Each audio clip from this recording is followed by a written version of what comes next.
Hello everyone and welcome. If you want to improve your English naturally, you're in the right place. In this 1-hour lesson, you'll listen to real-life English conversations that native speakers use every day. Each conversation is slow, clear, and easy to understand. After every dialogue, we'll explain important vocabulary, useful phrases, and pronunciation tips.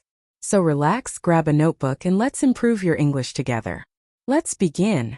So if the grammar rules you were forced to memorize in, like middle school, actually dictate how you experience reality, how would you even know? Oh, that is a huge question to start with. Right. I mean, imagine if the way you perceive the passage of time, what is happening right now, what's already gone, what is yet to come. Imagine if that isn't just some universal human experience. Right, but rather a very specific framework that's kind of forced onto your brain by the underlying structure of the language you speak. Exactly. It sounds like total science fiction. But today, we are taking a deep dive into a linguistic framework that might genuinely make you question how you perceive the world around you. Yeah, we are stepping into some deeply philosophical territory today regarding human cognition. We really are. Because, when people think about English tenses, they usually just picture this awful wall of text in a dusty textbook. Oh, totally. The columns, the rows, the rigid rules. Yeah, and all those endless exceptions that you just have to rote memorize. The brain naturally repels that kind of disconnected information. It really does. Which is exactly why most of us forget it the absolute second the test is over. Right. But we have a set of source materials today that completely shatters that traditional robotic approach. We do. We are pulling from this really fascinating lesson from the YouTube channel Alpha Spoken English. And what they've done is taken this sprawling, highly complex matrix of English time and state and, well, they've translated it into this massive, multi-generational family drama. It's honestly a remarkable pedagogical shift. I mean, instead of treating language as this sterile set of mathematical equations, this approach actually leverages human psychology. Because we naturally understand stories, right? Exactly. Our brains are fundamentally hardwired for narrative. We understand tribes, we understand lineage, and we just intuitively grasp family dynamics. Parents, children, inheritances, sibling rivalries, all of that. Yeah, exactly. By mapping abstract grammatical rules onto a family tree, the cognitive load required to understand these concepts just plummets. It's like a mental shortcut. It is. Your brain can categorize and retain the complex rules of English time almost effortlessly because it's mapping something unfamiliar onto something deeply familiar to you. So our mission for this deep dive is to basically throw out the spreadsheet entirely. Goodbye to the textbook charts. Right. They are gone. We are going to look at the patriarch of this family, his 3 distinct sons, his 12 very busy grandchildren, and the really dramatic way they divide up the family inheritance. It's quite the inheritance, too. It really is. By the time we finish this, you won't just see sentences on a page anymore. You'll actually see a cast of characters doing incredibly specific jobs. I love that. And to understand this cast of characters, we really have to start at the absolute foundation. Right, we have to meet the head of the family. Yes, we need to look at the patriarch, the grandfather. And his name is simply Tense. Grandpa Tense. Yeah. I am honestly just picturing this old patriarch sitting at the head of a massive dining table right now. That's the perfect visual. According to the Alpha Spoken English material, he is the undisputed head of the entire English grammar system. And rightfully so. I mean, consider what language would be without him. It would be chaos. If you strip tense away from language, you are essentially just left with a void of nouns and basic actions. Like, you might have the word run and the word dog, but you have no actual reality attached to them. Right. Is the dog running right now? Did the dog run away a week ago? Is the dog going to run in a race tomorrow? You have no idea. Without the patriarch, tense, establishing the environment, nothing else can function. Tense is what anchors the raw vocabulary to reality. It really does. When I was reviewing the notes for this deep dive, I kept coming back to a technology comparison. Oh, I like where this is going. Yeah, tense feels less like a rule and more like the actual operating system of a computer or a smartphone. Like iOS or Windows? Exactly. If your OS is glitching or if you completely wipe it from the hard drive, it doesn't matter how good your individual apps are. Right, the quality of the apps becomes totally irrelevant. Yeah, your vocabulary, your fancy adjectives, your complex nouns, those are just the apps. I see. But without the operating system of tense running silently in the background, the whole machine crashes. You can't open the applications. You just can't communicate a coherent thought. That analogy holds up incredibly well, actually. The operating system provides the fundamental invisible environment in which all other programs execute their functions. Exactly. And in language, tense is that invisible environment in which meaning executes. Now, moving back into this family narrative, grandfather tense has 3 sons. Right, the next generation. And these 3 sons represent the 3 fundamental ways that human beings categorize reality. So the 3 sons are the eldest, present, the middle child, past, and the youngest, future. Present, past, and future. And I mean, think about why the patriarch only has 3 sons. Because time only has 3 directions. Well, time itself, as we actually experience it in the physical universe, is just a continuous, unbroken river. It doesn't actually have neat little dividing lines. That's true, it just flows. Exactly. But human cognition cannot process an unbroken river of time. Our brains, and therefore the languages we invent, force us to chop that continuous river up into distinct, manageable boxes. Right, so present, past, and future are those 3 primary buckets human beings use to organize the overwhelming flow of reality. Perfectly said. Every single action that has ever occurred, is occurring right now, or will occur, must fall into one of these 3 domains. It is the ultimate filtering system for human experience. It really is. And the source material adds a really great detail here that grounds this deeply in the family metaphor. Oh, about their names. Yeah, just like in a real traditional family structure where children take their father's surname, these 3 sons take their father's name, tense, as their last name. So we get present tense, past tense, and future tense. Exactly. Yeah. It might sound like a super simple naming convention, but it actually reinforces a vital linguistic concept. Which is that they are inextricably linked to their origin. Right, they are distinct individuals managing distinct concepts of time, but they are entirely born from the foundational concept of tense, They essentially carry on the family business. which is organizing time. So past tense is the son in charge of the archives. Yeah, he handles everything that has already slipped away, everything that's set in stone. Right, and present tense is managing the chaotic, immediate now. Always busy. Always. And future tense is the speculative son, dealing entirely in projections and things that are yet to come. It is a massive responsibility divided up 3 ways. And, if human experience were simple, that is where the family tree would end. We would just have 3 rules, Exactly. You would just say, I eat now, I eat yesterday, or I eat tomorrow. which honestly is how a lot of early language learners try to speak. It is. And it gets the basic point across, sure, but it feels incredibly blunt. It feels robotic. It is blunt because human experience is infinitely more nuanced than just pointing to a spot on a clock. Right, we don't just experience the time an action happens. Exactly. We experience the internal state of that action within that time. Like, is it a habit? Is it a sudden burst of motion? Or is it a long, drawn-out process that just finished? And that kind of nuance requires a much bigger family. It does. The patriarch's 3 sons are about to branch out aggressively. Right, because each of those 3 sons, present, past, and future, has children of their own. And this next generation is where the true complex matrix of the English language is actually formed. Okay, so the bloodline continues. Each of the 3 sons has exactly 4 children. 3 sons having 4 children each. That gives us 12 grandchildren in total. But here is the massive twist that Alpha's spoken English highlights. The naming anomaly. Yes, this is a naming anomaly that sounds absolutely absurd in a real-world context. That really does. All 3 brothers, present, past, and future, independently decided to name their children the exact same 4 names. It completely defies all conventional family logic. I mean, I just try to picture family Thanksgiving with these people. Total chaos. You have 3 brothers who all named their kids indefinite, continuous, perfect, and perfect continuous. Right. Someone yells, hey, continuous, grab the salt. And 3 different children just lunge across the table. It sounds like a recipe for absolute domestic chaos. It does. You have presence kids, Yeah. indefinite, continuous, perfect, and perfect continuous. Right. Then you have past's kids with those exact same 4 names, and future's kids with those same 4 names. But linguistically, you said earlier, this is actually a stroke of structural genius. It is. It raises a vital question about linguistic evolution, right? Yeah.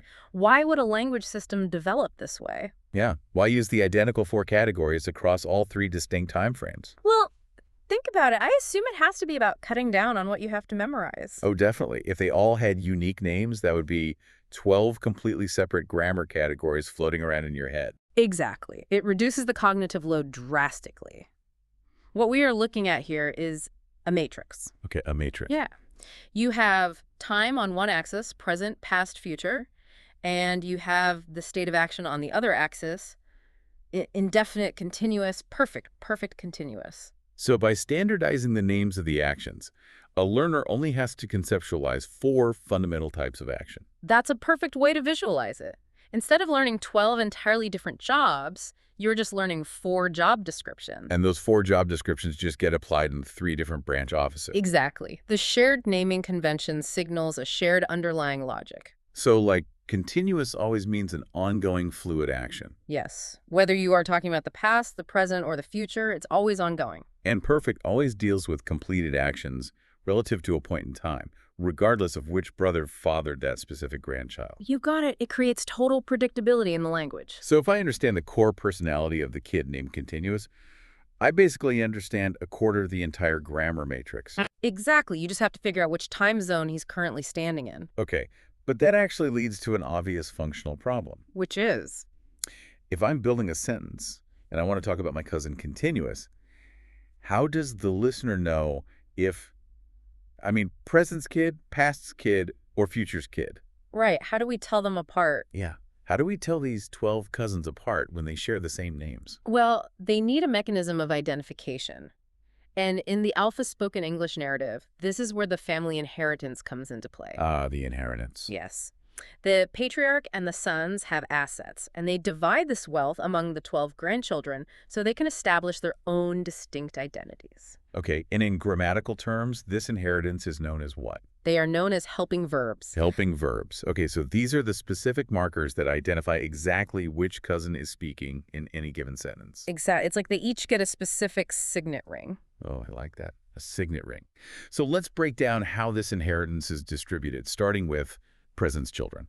Okay, so present's kids get a very specific set of assets. Let's see. Present indefinite inherits the helping verbs do and does. Right. Present continuous inherits is, am, and are.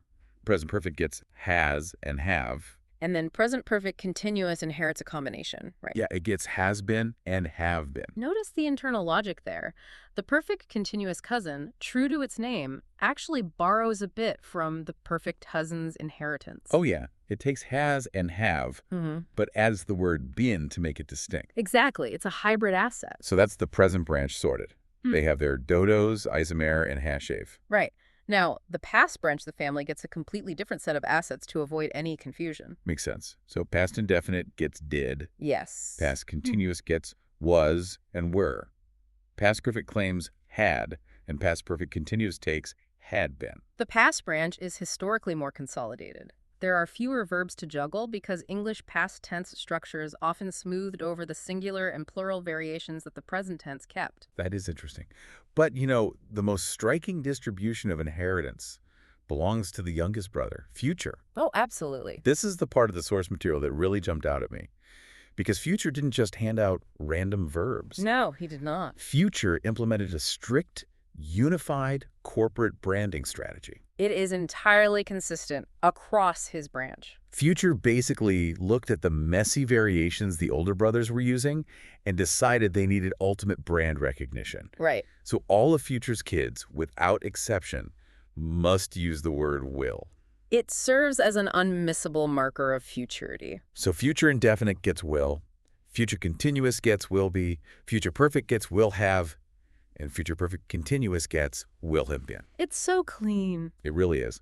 It immediately reminded me of how Apple brands its products. Oh, with the I. Exactly. Everything starts with the I. You have the iPhone, iPad, iMac. Right. The absolute moment you see the I, you know exactly which corporate family you are dealing with. That's a brilliant comparison. In grammar, the moment you see will, you know you're standing in Future's house. The predictability is absolute. The word will categorizes the sentence into the future branch immediately. And then the subsequent words just identify the kid. Exactly. The be have been those, simply identify the specific grandchild. Okay, but let's look closer at the term helping verbs for a second. Sure. Why do we use the word help? Like, what function are they actually performing in this family dynamic? Well, if the helping verbs are the inheritance, what are they actually buying for this sentence? Right. What's the currency getting them? They are buying temporal coordinates, They firmly anchor the main action in time. Okay, break that down for me. Imagine you have a main verb, like eating. The action is obvious, right? But the context is floating in a void. Yeah, eating could be happening right now across the room. Or it could have happened in Rome 2 years ago, or it could happen next Tuesday. So the main verb describes the raw action, but the helping verb provides the exact coordinates on the timeline. Exactly. The helping verbs are essentially the GPS coordinates of the sentence. The GPS coordinates. I love that. If you say, was eating, the helping verb was instantly pulls that action into the past continuous domain. And if you say is eating, the helping verb is anchors it in the present continuous. Right. The core action eating never changed. The helping verb did all the heavy lifting of dragging that action through time. Okay, so the 12 cousins have their identities sorted. They have their inherited GPS coordinates. Yes, they do. But they still have to execute the actual action of the sentence. They need to use the main verbs. And as we know in English, verbs have multiple forms. Right, you have ate, ate, eaten, eating. How did the cousins decide who gets to use which version of the main verb without fighting over them? Well, they required a system. If every cousin just randomly chose how to modify the main verb, we would be right back to the chaos of rote memorization. Now there would be no matrix anymore. Exactly. So according to the Alpha Spoken English transcript, they held a massive family meeting to resolve this. A great family compromise. Yes. They needed a compromise regarding the main verb forms. They had to agree on which forms of the main verbs, the actual action words they were going to attach to their inherited helping verbs. And the way they divided this up is, honestly, a masterclass in linguistic efficiency. It really is. Let's look at how the different factions of cousins negotiated this. Okay, first, you have the indefinite cousins holding a block. Right. That's present indefinite, past indefinite, and future indefinite. And they all gathered together and agreed to share the first form of the verb, which the source material labels as V1. V1 is the base form. Play, work, sleep, eat. It is the most fundamental, unadorned version of the action. And why do the indefinite cousins want that one? Because the indefinite cousins deal primarily with general statements, simple facts, and routines, so they naturally claimed the base form. Okay, that makes sense. Next, the continuous cousins had their turn. Present continuous, past continuous, and future continuous. They looked at V1 and basically said, that doesn't work for us. We are about ongoing motion. We need something that feels active. Right. So they collectively claimed the fourth form of the verb, V4. And V4 is universally recognized as the V1 base form with the suffix ing attached. Playing, working, sleeping, eating. That ing suffix is so crucial, it acts as the linguistic equivalent of a spinning loading wheel on a computer screen. Oh, a loading wheel. That is a great image. It denotes ongoing, active, unresolved motion. So every continuous cousin, regardless of their time zone, uses the ing form. Exactly. Finally, the perfect cousins stepped up. Present perfect, past perfect, future perfect. And they deal with things that are finished. Right, so they needed a form that carried the weight of completion, and they settled on the third form of the verb, V3. V3 is the past participle. Played, worked, slept, eaten. This form inherently signals that the boundaries of the action have been reached. The event is totally complete. Yes. Now hold on. I am mentally looking at the numbers on the board here. Oh, doing math. Barely. But we have V1 for the indefinite cousins, we have V3 for the perfect cousins, and we have V4 for the continuous cousins. Right. I might not be a math genius, but we definitely skipped a digit. We did indeed. There's definitely a second form of the verb in English grammar, V2. Words like ate or went. There is? Did they just accidentally leave it out of the family charter? It looks like a glaring error in the system, doesn't it? You have this beautifully ordered matrix and a major component appears completely missing. Right. But I assure you, V2 has not vanished. Okay. It is essentially the rogue element of the family. It is a rebel. A rebel cousin. Yes. It is biding its time, and it will make a very specific, very disruptive appearance later when we look at the family members who refuse to follow the rules. Okay, color me intrigued.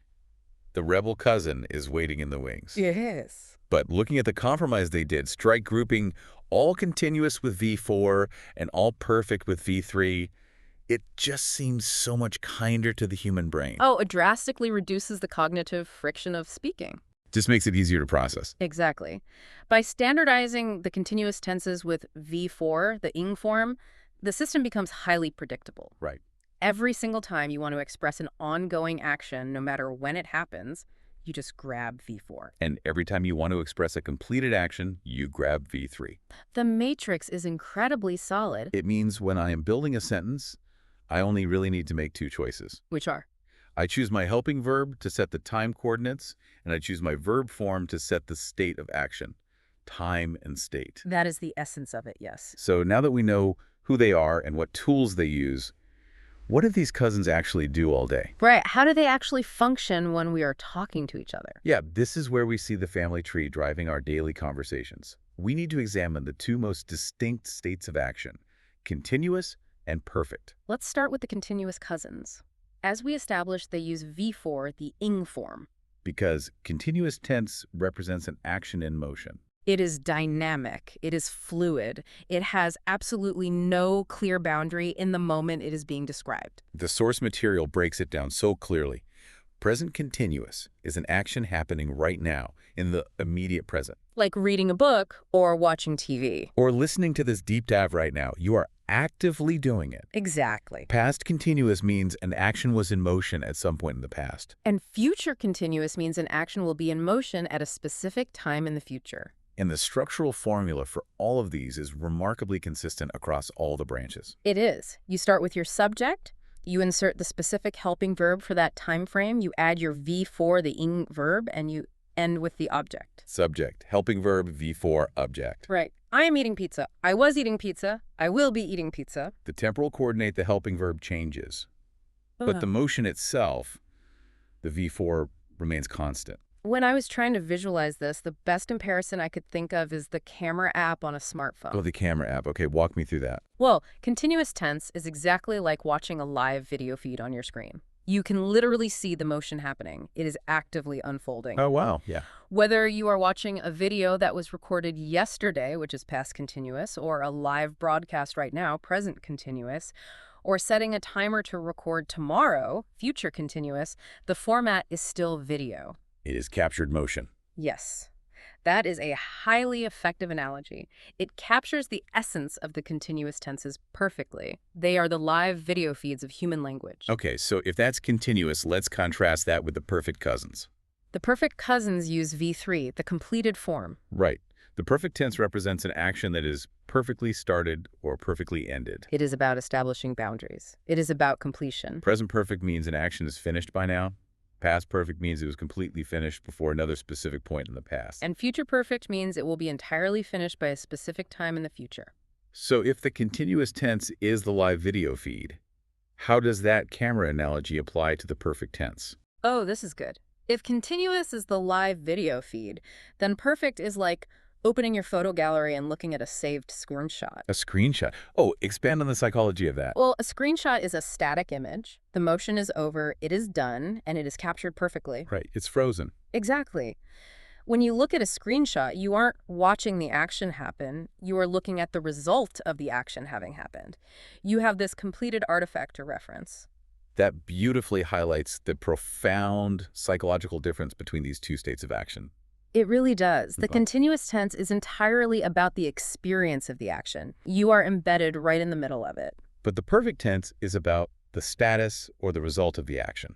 Experience versus status. I love that distinction. Yeah, like I am eating is the experience, but I have eaten is the status. Precisely. When you say I have eaten, you are not directing the listener's attention to the physical mechanics of you chewing and swallowing. Right, that'd be weird. You are directing their attention to the result. You are no longer hungry. The action is perfectly completed, and that completion has a direct bearing on the present moment. The screenshot proves the event occurred and that it matters right now.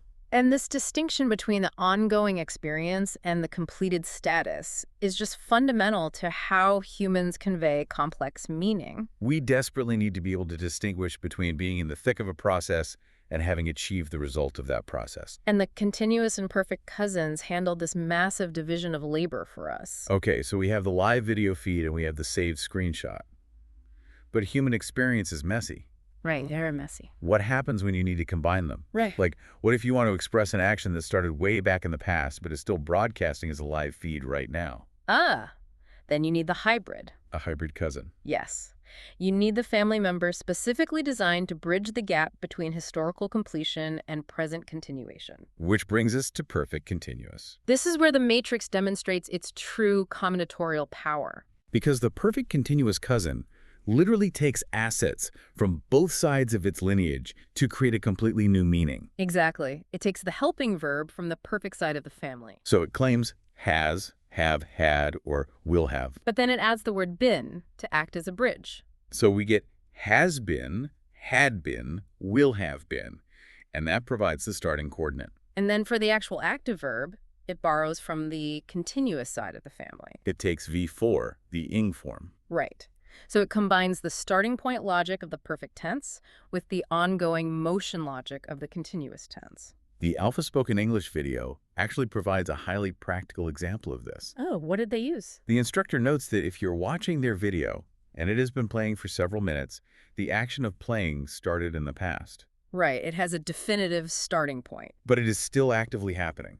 The video is not a finished screenshot. It is still a live feed. So to accurately describe reality, you would say, this video has been playing for several minutes. Exactly. The phrase has been acts as the perfect marker, telling us it started in the past. And the word playing, the V4, acts as the continuous marker, telling us it is still going on right now.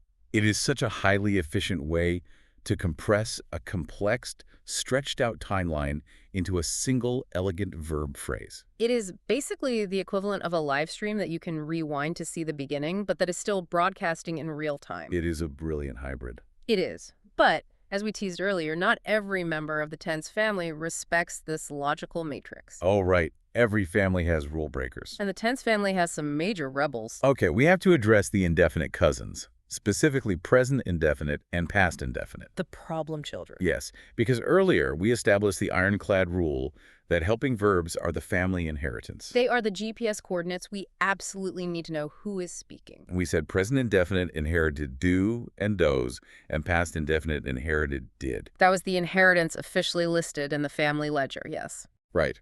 But here is where the system completely breaks down. This is wild. When you actually construct a simple affirmative sentence using present indefinite or past indefinite, they refuse to use their helping verbs. They drop them entirely. They just reject the family uniform. They just leave their inheritance sitting in the bank. Unused. Like if I want to say that I have a habit of eating pizza every Friday, I don't say I do eat pizza. I just say I eat. Right. If I want to state a simple fact that I ate it yesterday, I don't say I did eat. I just say I ate. They strip the sentence down to the bare absolute minimum. Exactly.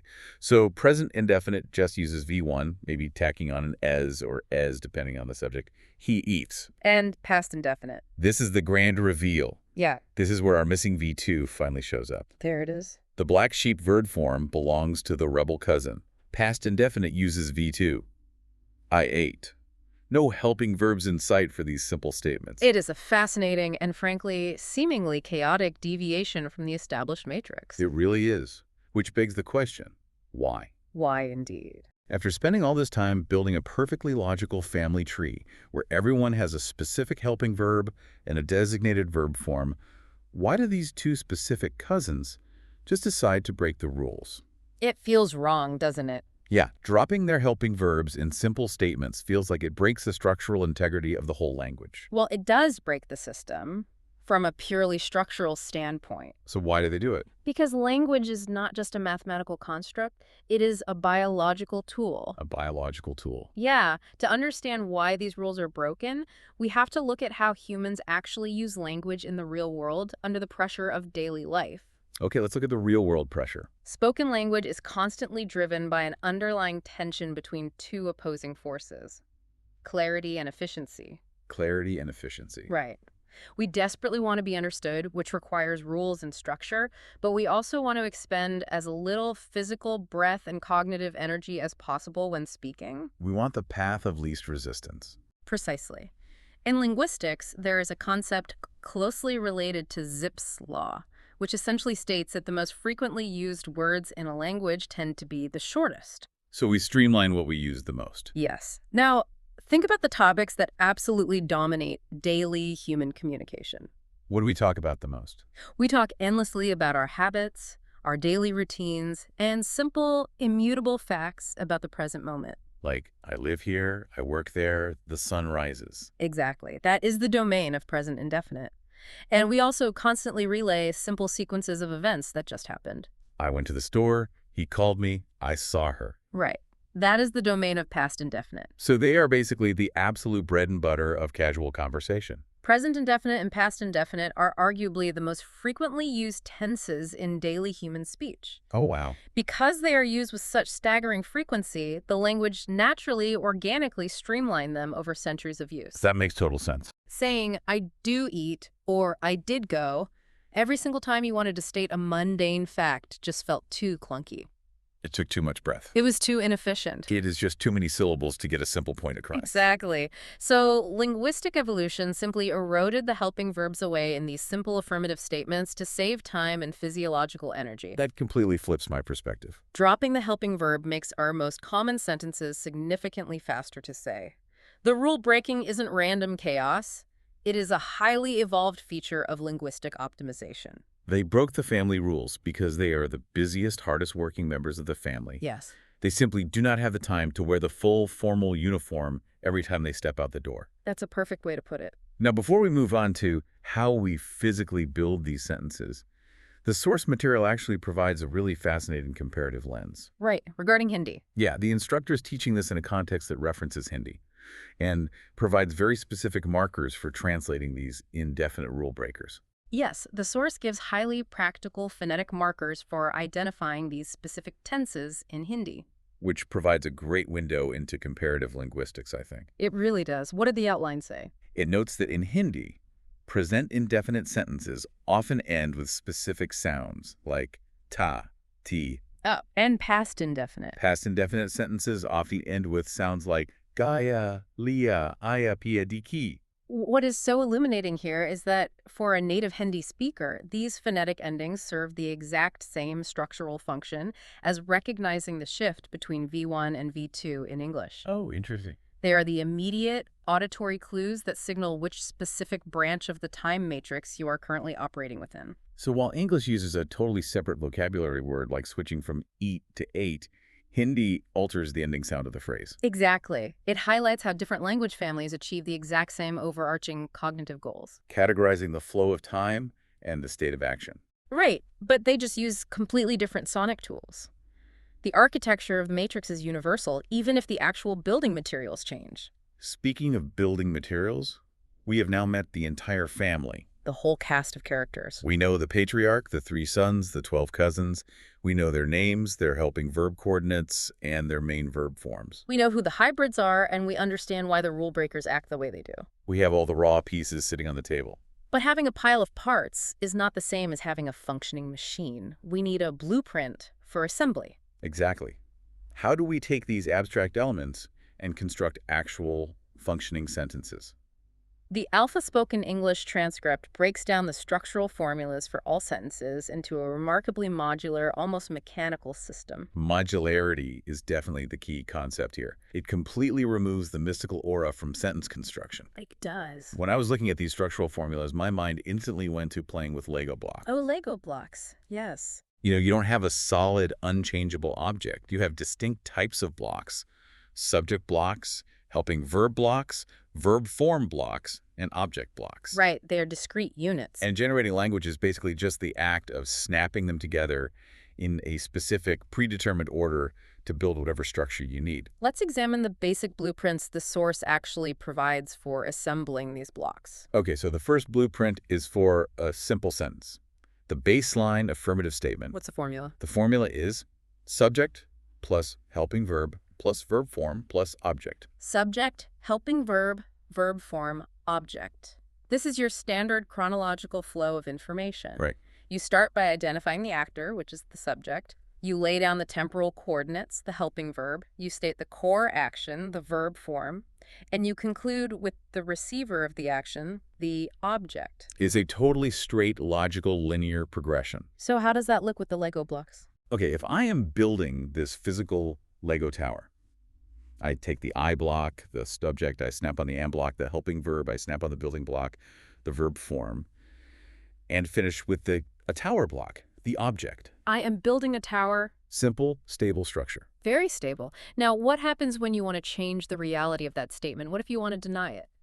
This is the blueprint for a negative sentence, and honestly, this is where the modularity is so powerful. Because you don't have to read the whole thing. Exactly. You don't have to learn a completely new, convoluted sentence structure just to express a negative thought. What do you do? You just reach into your pile of Legos, take one specific block, the word not, and you wedge it right into the existing tower, right after the helping verb block. That's incredibly elegant. The formula simply expands to subject plus helping verb plus not, plus verb form plus object. So your tower becomes I, subject, plus am, helping verb, plus not, plus building verb form, plus a tower, object. I am not building a tower. The fundamental architecture didn't change at all. I just added a single modifier block. And finally, we arrive at the interrogative sentence. How do we ask questions in this system? This one is my favorite because it involves physical movement of the blocks. Physical movement. Yeah, to ask a question, you don't even need to add new words. You just take the helping verb block, physically pull it out of its spot in the middle of the tower, and snap it onto the very front of the sentence right before the subject. Ah, it is a structural inversion. The formula becomes helping verb plus subject plus verb form plus object. So following your example, that tower becomes am, helping verb, plus I, subject, plus building, verb form, plus a tower, object. Am I building a tower? It is incredibly mechanical. You are literally just moving the pieces around the board to change the function of the sentence from a statement to a question. And this mechanical nature is exactly why the source material, the YouTube channel Alpha Spoken English, emphasizes this specific formulaic approach. They are trying to build muscle memory, aren't they? They absolutely are. Let's talk about the sources methodology for a second, because they provide a really robust environment for actually learning to manipulate these blocks. It's more than just a video. Much more. According to the transcript, they don't just offer these passive YouTube videos.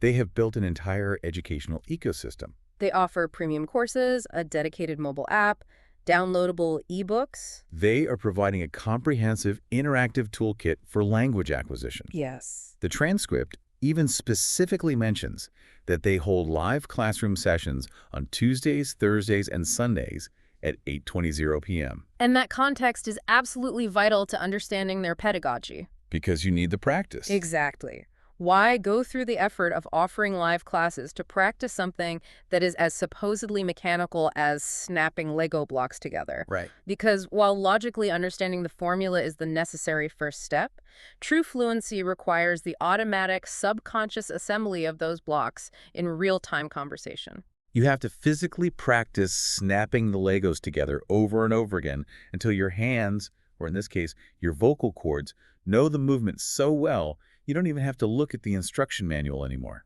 Exactly. This entire methodology shifts grammar from feeling like arbitrary magic, a talent where you either have an ear for languages or you don't, to a highly predictable mechanical system that absolutely anyone can master with sufficient repetition. Right, if you just put the reps in. Yes.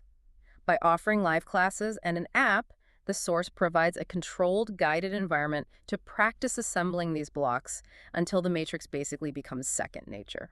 It effectively democratizes language learning by revealing the hidden blueprints. It does. It takes away the intimidation of the massive spreadsheet and replaces it with a manageable box of Legos.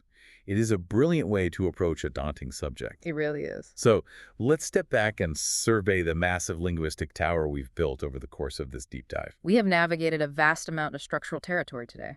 We really did. We started with the absolute foundation, grandfather tense, the invisible operating system that gives time its meaning. Then we met his three sons who divide up reality, present, past, and future. We waded through the potential chaos of the 12 grandchildren who all share the exact same names: indefinite, continuous, perfect, and perfect continuous. We examine how those 12 cousins establish their unique identities through their inherited helping verbs. And how future tense utilized a relentless, unified branding strategy with the word will. Right. We explored the great verb form compromise, standardizing the continuous cousins with V4's ongoing motion, and the perfect cousins with V3's rigid completion. We visualized the live video feeds of continuous and the saved screenshots of perfect. We met the hybrid perfect continuous cousin who rewinds the live stream. And we analyzed the rule-breaking, helping verb-dropping, indefinite cousins who just use V1 and V2 because they're way too busy for the full uniform. And finally, we saw how all these distinct pieces function as modular Lego blocks to build simple, negative, and interrogative sentences through basic structural manipulation. It really is an entire complex family drama playing out in the background every single time we open our mouths to speak. It is incredible how tightly structured it all is beneath the surface of casual conversation. It is a profoundly tightly woven matrix.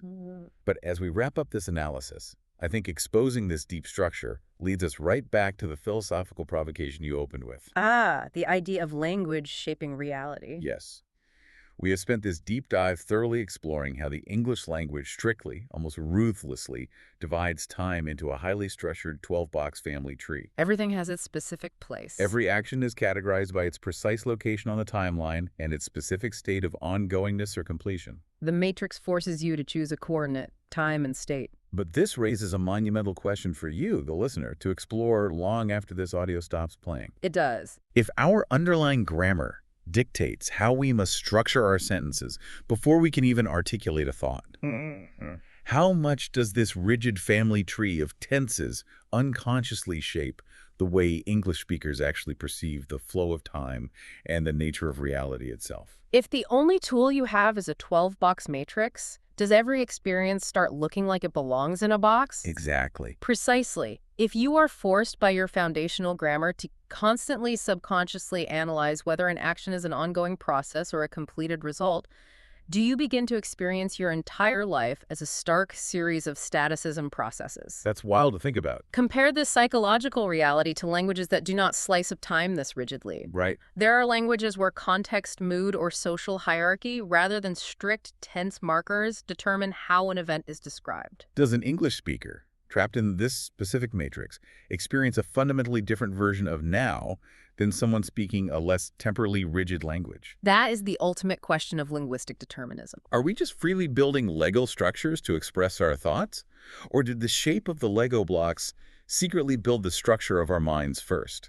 That is an incredibly wild thought to leave on. It is the ultimate puzzle of human communication, and the matrix we explored today is really just one piece of it. Just one piece. Well, the next time you sit down to write an email, or you are just having a casual conversation over coffee, take a second to look for the cousins hiding in your sentences. Look for the live video feeds, look for the static screenshots. And look for those busy rule breakers dropping their helping verbs.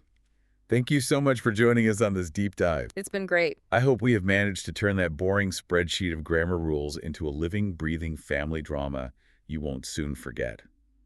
Keep building those sentences, keep looking for the hidden structures shaping your thoughts, and we will catch you next time. That's the end of today's English conversation. Practice speaking every day to improve your English. If you enjoyed this lesson, please like this video. We'll see you in the next English conversation. Thanks for watching. Goodbye.